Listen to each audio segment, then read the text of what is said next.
We're in the Coordinator's Corner, brought to you by JCW's The Burger Boys. For a second straight year, the Cougs have won the first 3 games of their season, sweeping the non-conference slate as BYU is now halfway to bowl eligibility after a 34-14 win at Wyoming on Saturday night. This week, BYU's second season in the Big 12 kicks off with the Cougars taking on Kansas State for the first time in 27 years. The Wildcats 13th in the AP poll after a 31-7 home field dismantling of Arizona on Friday night. Our second half hour of the show begins as we chat with defensive coordinator, associate head coach, and safeties coach Jay Hill. Coach Hill, good to see you once again. Yeah, great to be with you. All right, let's look back.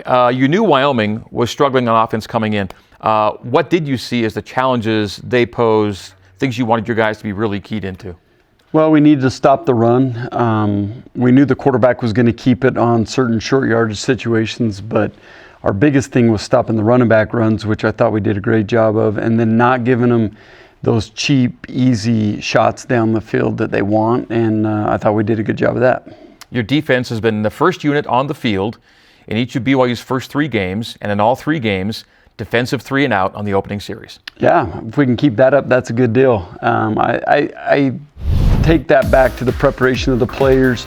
They've been ready to go. I think the coaches have done a great job of having the players ready to just come out of the gate strong, and it was again happened in the Wyoming game.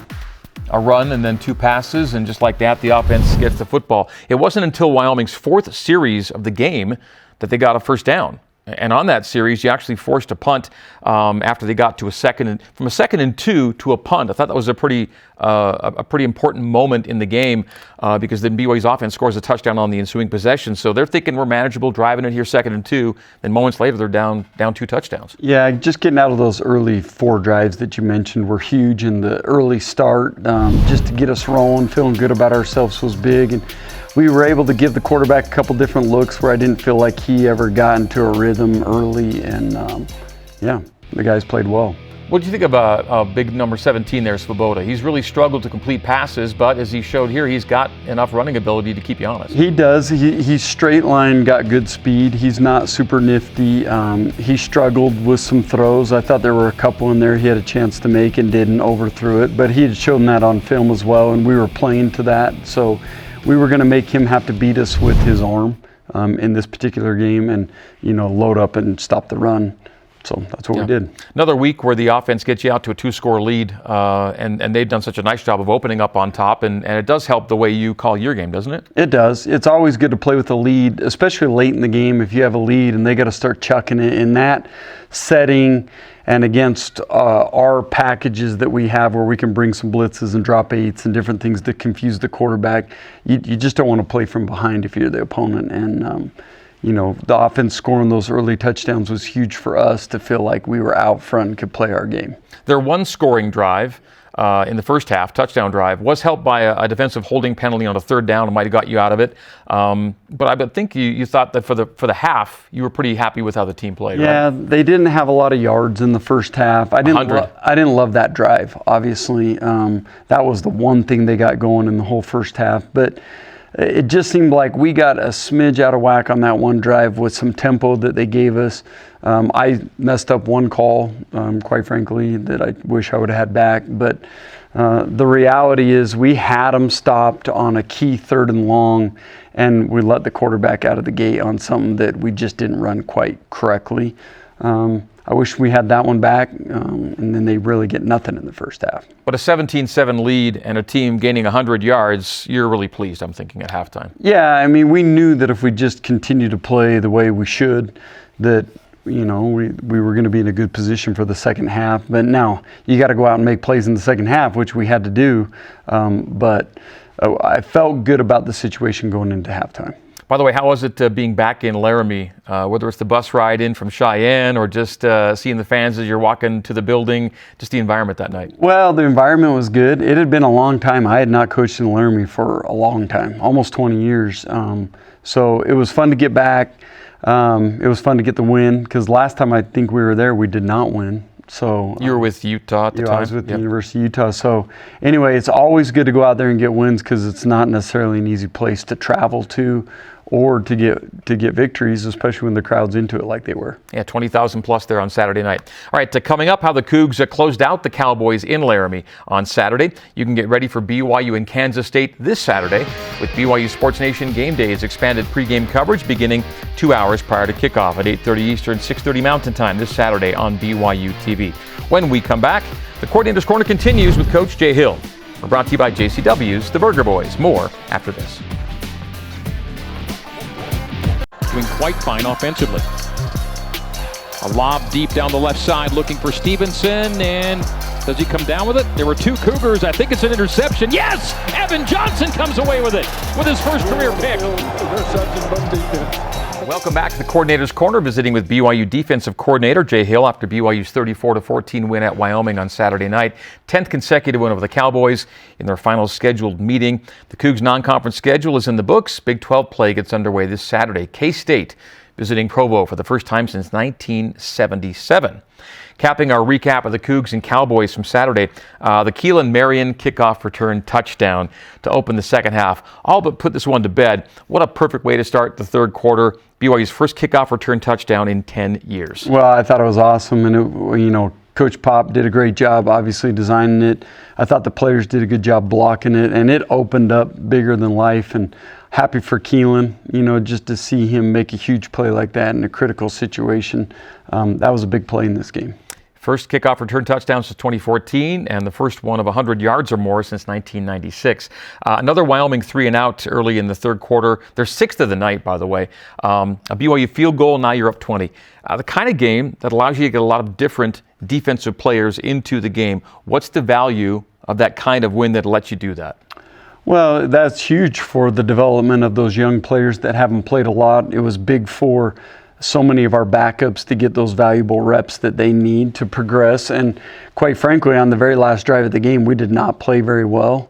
But those guys will learn from those mistakes and will get better. You hate giving up that last touchdown, but the value that we gain from it in teaching those players about those situations is huge. Is there also an added health benefit of, well, we're relatively clean in this game, let's get our mainline guys out and keep them healthy for the next week? Yeah, huge benefit. There's wear and tear that occurs over a 12-game season, so when you can get those big leads and you can get your backups in late, that's just 10, 15 reps a game that you take off some of your starters. That's a big deal by the end of the season, and that was a huge value to us leaving that game healthy like we did. You always knock on wood. You haven't had Maury Bamba yet, but for the most part, through the non-conference, would you say that your defense is in pretty good shape for being the game that it is of football? Yeah, for sure. 3 games in, I think I've mentioned this before, I think our athletic group, our trainers and staff have done a great job. I think our strength staff has done a great job, sports scientists, so we're mostly healthy. And the guys, I think the way we've programmed them are only going to get stronger as the season goes on. Okay, let's get back into the game for a bit. Before I do, I mentioned Maury Bamba. How close is Maury to getting maybe back on the field and helping you? Well, we hope he's ready to go this week. He's for sure going to start practicing. We'll see how he looks. Great. Back into the game for a second. Just one sack on the night for either team. It came courtesy of Jack Kelly.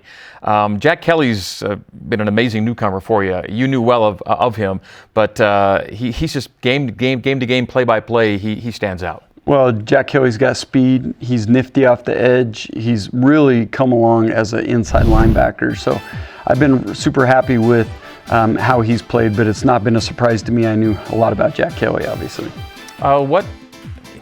What's his, I don't know, what's his comp or what's his profile? Who is he like maybe of guys you've coached or somebody that even might be a next level guy that you said he could do this with enough time? Well, at BYU, he's probably a lot like Kyle Van Noy because he can rush the passer. He's an instinctive, nifty football player. He's got good speed. So I don't know if that's fair yet to Kyle because of the career Kyle's had, but that's kind of how he plays. Excellent. BYU maintained a big lead in this game. Steady play, both sides of the ball. 34-7 when the Cougs got their only takeaway of the night.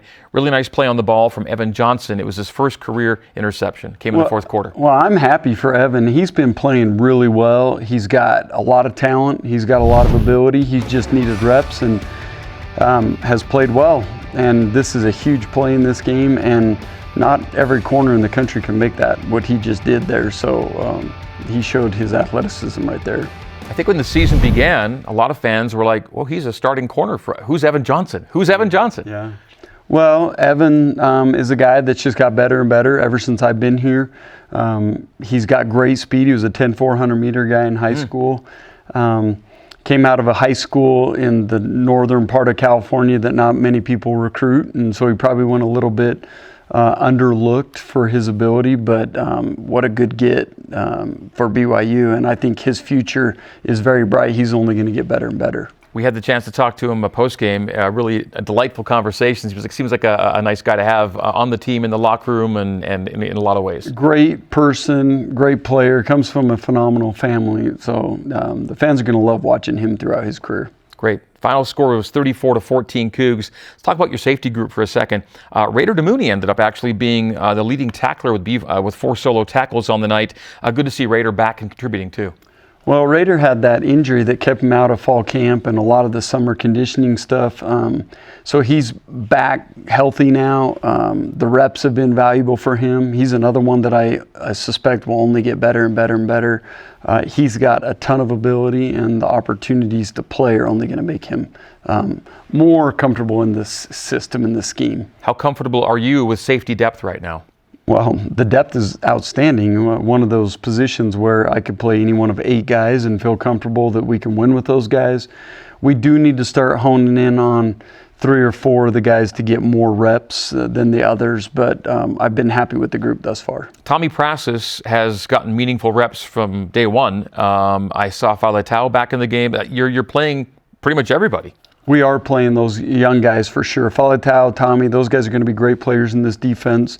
The other guys that I trust so much, Tanner Wall, Talon Alfrey, Crew Wakely, Micah Harper, those guys have played at a very high level. I trust those guys, and we're trying to bring along the young guys to add competition to that group. You can't overstate the fact that you just said, I trust about 8 guys to play at this level. That's a pretty good position to be in, isn't it? It is, because we have depth. And then the other big thing for that is those guys are all sprinkled throughout the special teams units, and they're contributing in so many ways. Like an Ethan Slade hasn't played a lot on defense, but man, he's one of our most valuable guys in other things that he does on our football team. And so I don't think you can overstate how important those guys are to the football team. How are you continuing to like the booth routine to this point? Well, I like being on the field better. It's just the excitement, the energy of the stadium, all that. I like it better, but I can stay more calm. I guess it's better for the heart. And I do see things better from the box, and I think adjustments and stuff like that we can make better with me in the box. We'll see how it continues to go, at least through the bye week. I plan on being in the box. BYU right now responsible for a number of outstanding national defensive stats. And among them is your top 5 team right now in pass efficiency defense. Which is the biggest stat in pass defense, in my opinion. It takes in completion percentage, interceptions, touchdowns that they've thrown. Which, by the way, no one's thrown a touchdown pass against BYU yet. Okay, good. Right. Let's keep that rolling. If we can keep that all season, I'll like that stat for the rest of the year. Anyway, bottom line, they're doing so many good things. I can't say enough about the players and the assistant coaches on how they've really come together. Now, the tests are going to get harder, but I really believe this. We're going to get better, too, as the season goes on. All right, we have an Offensive Player of the Week from Coach Roderick we're going to get to in a second. First up, your Defensive Player of the Week is a fellow we just talked about a few moments ago, the corner, Evan Johnson. Evan Johnson's done a great job for us, made a huge play in that game, and continues to cover well, so I'm happy for him. And we'll see one more look at Evan Johnson elevating for his first career interception. He said off the air on the headset before he got to him, first of many is what he hoped it would be. So that would be great if he has many more to come in BYU Blue. Evan Johnson, Coach Hill's Defensive Player of the Week. As for Coach Roderick, he likes Chase Roberts. Chase Roberts with another 100-yard receiving effort, 6 for 129. Outstanding grab after outstanding grab. He's so reliable out there. Super reliable. He's got great speed. He's got size. And I love his preparation. He's truly one of those leaders on our football team. And man, I can't say enough about his playmaking right now.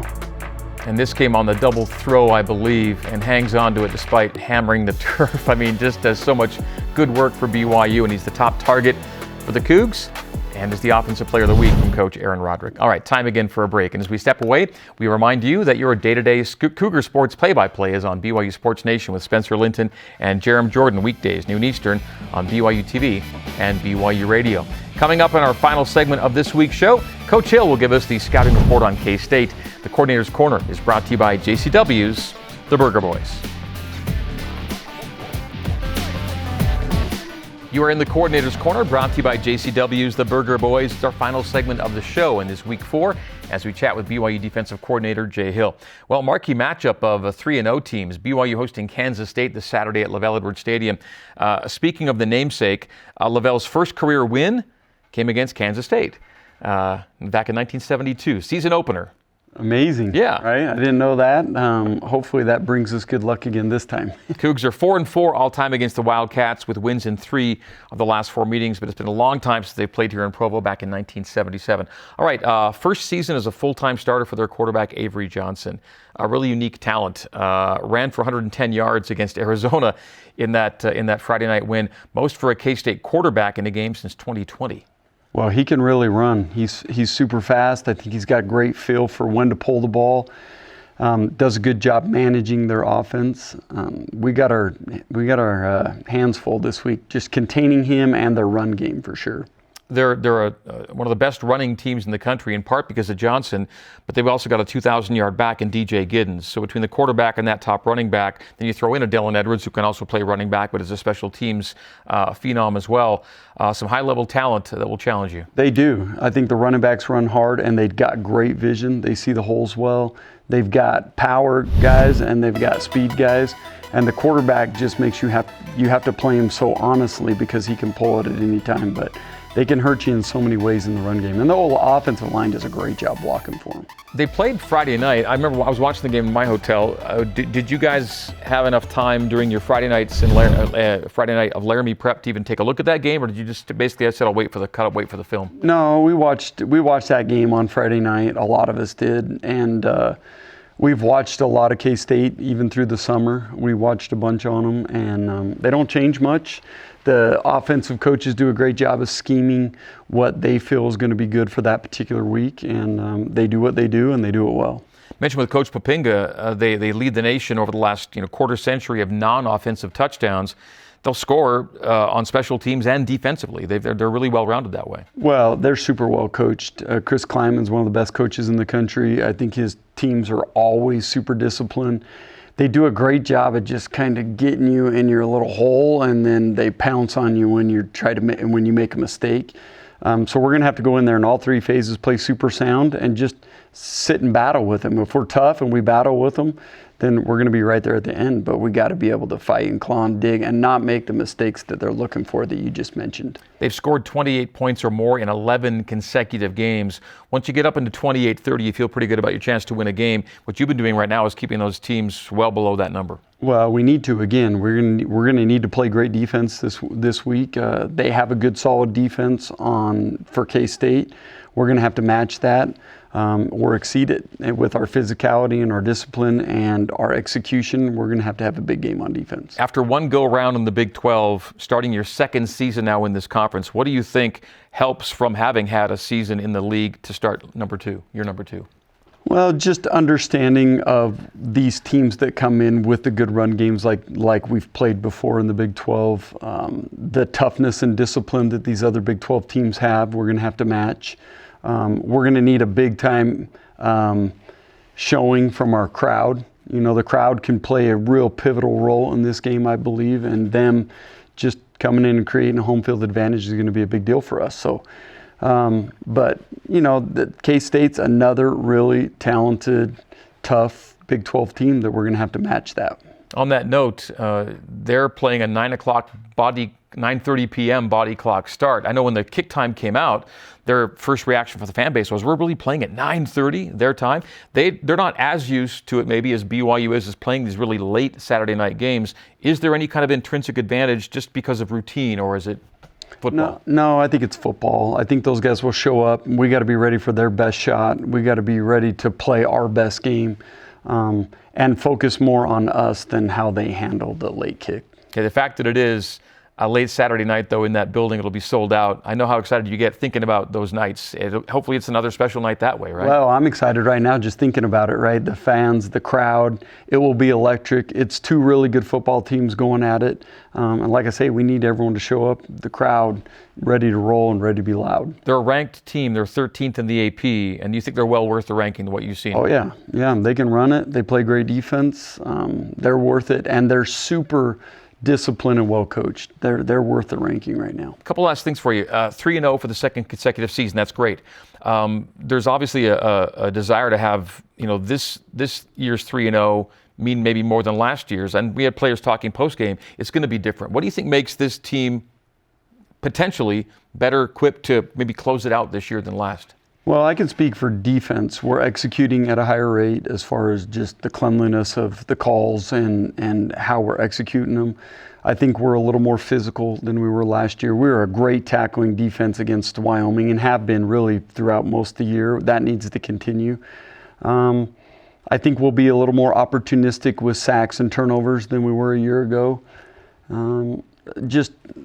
lot of the offensive skills back from last year. We should be better than we were last year, and I think we're more equipped just understanding the Big 12 than we were a year ago. All right, well, the Big 12 battles begin on Saturday night. I can't wait for it to get here. I know you're excited. You've got a lot of work to do this week, and you're excited for that part of it, too. Can't wait. Let's go get after them. All right, thank you, Coach. That's Coach Jay Hill. And for Coach Hill and Coach Kelly Papinga and our entire crew, we thank you for joining us for another edition of the Coordinator's Corner. Back with you next Monday at noon Mountain, 2 o'clock Eastern Time. For all the coaches and the crew, my name is Greg Wrubell. Have a great week. Go Cougs.